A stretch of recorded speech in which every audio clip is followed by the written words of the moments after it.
Et sans doute pour montrer qu'il prend les choses très au sérieux, Emmanuel Macron a annulé sa visite d'État prévue en Allemagne. Oui, la situation est bien trop tendue pour quitter le pays. Le chef de l'État veut reprendre la main. Alexandre Chauveau du service politique d'Europe 1 nous a rejoint. Alexandre, que peut ou que va faire le chef de l'État maintenant ? Eh bien, dans l'immédiat, Emmanuel Macron va recevoir aujourd'hui les présidents des deux assemblées, Gérard Larcher et Yaël Braun-Pivet, avant d'accueillir demain à l'Élysée les 220 maires victimes d'agressions ou de violences.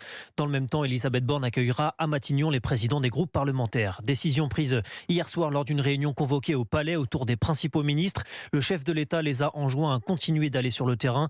Il devrait présider une autre réunion de ce type dans les prochaines 48 heures. En attendant, et sans surprise, priorité absolue est donnée au rétablissement de l'ordre. Emmanuel Macron envisage ensuite, une fois le calme revenu, un déplacement ou une prise de parole pour revenir sur ces violences.